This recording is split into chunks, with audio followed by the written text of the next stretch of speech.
इस वीडियो में हम देखेंगे कि एडोब फोटोशॉप में सिलेक्शन किस तरह से की जाती है। हमारे पास मुख्तलिफ सिलेक्शंस के टूल्स यहाँ पे मौजूद हैं, जैसे कि आपको यहाँ पे नज़र आ रहा है कि मैर्की टूल है आपके पास, इसी तरह से आपके पास लेसो टूल है, मैजिक पेन टूल है, डिफरेंट टूल हैं जिनकी मदद से डिपेंड करता है कि आपने सिलेक्शन किस तरह से करनी है। मिसाल के तौर पर अगर हम यहाँ पे देखें तो यहाँ पे अगर हम इस इमेज को सिलेक्ट करना चाहते हैं तो ये बिल्कुल रेक्टेंगुलर है, तो हम यहाँ से रेक्टेंगुलर मर्की टूल जो है वो सिलेक्ट करेंगे और इसको हम यहाँ पे सिलेक्ट कर सकते हैं। सिलेक्ट करने के बाद आप जो है यहाँ पे देखें ये हमारे पास सिलेक्ट हो गई। हम जो है इसकी अगर हम ब्राइटनेस वगैरह बढ़ाना चाहते हैं या हम कंट्रास्ट वगैरह काम या ज़्यादा करना चाहते हैं तो हम फिर इस इमेज के ऊपर जो है वो सारा काम जो है वो आराम से कर सकते हैं। तो यहाँ से अगर आप इसको डिलीट करना चाहते हैं तो आप इसको डिलीट भी कर सकते हैं। ये देखिए हमने इसको डिलीट कर दिया, तो आप डिफरेंट यानी कि फिर इसके ऊपर जो है वो काम कर सकते हैं। अगर आप सिलेक्शन दायरे की शक्ल में करनी है आपने तो आप कर सकते हैं। इस मकसद के लिए देखें हम यहाँ से एलिप्टिकल मर्की टूल को हम सेलेक्ट करेंगे। ये देखिए ये हमने दायरे की शक्ल में जो है वो सिलेक्शन कर ली।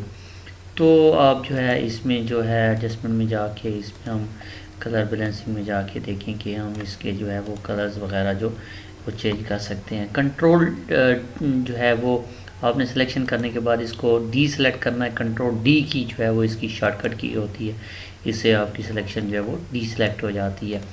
इसी तरह से अगर आपने इस इमेज का बैकग्राउंड ख़त्म करना है तो इसका बैकग्राउंड सेलेक्ट करने के लिए हमारे पास, क्योंकि ये एक ही किस्म के कलर का बैकग्राउंड है, वाइट कलर में है और इसको हम जो है सिलेक्ट करना चाहते हैं तो हम यहाँ से जो है मैजिक पेन टूल भी ले सकते हैं।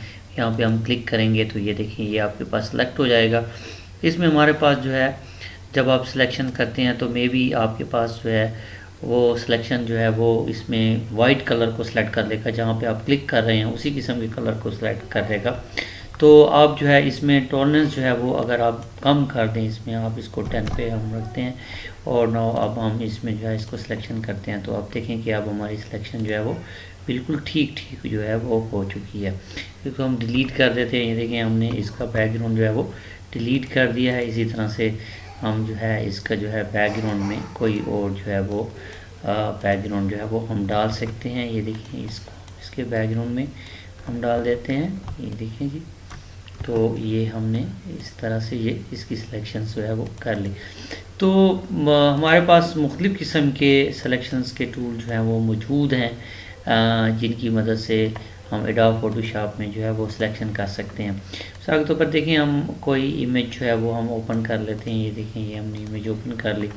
इसको अगर हमने सेलेक्ट करना है तो इसमें क्योंकि बैकग्राउंड के ऊपर एक जैसा कलर नहीं है तो हम मैजिक पेन टूल इस्तेमाल नहीं कर सकते, तो फिर इसलिए हम यहाँ पे जो है मैग्नेटिक टूल जो है वो यूज़ कर सकते हैं, मैग्नेटिक लेसो टूल। इसकी मदद से जस्ट आप क्लिक करें और फिर क्लिक करते हुए आपने क्लिक किया और फिर इसको जस्ट आप जो है इमेज के जो एजेस हैं उनके ऊपर आप इनको रोल करें तो ये ख़ुद ब खुद जो है इमेज जो है वो आपकी सिलेक्ट होती जाएगी। यहाँ पे देखिए हम जो है आराम से इसको जो है सिर्फ़ और सिर्फ इमेज के एजेस के ऊपर इसको जो है वो हम रोल करेंगे। माउस को जस्ट स्टार्ट में आपने क्लिक करना है, जो बाकी उसके बाद आपने जस्ट इसको रोल करना है इमेजेस के एजेस के ऊपर और ये सिलेक्ट हो जाएगी।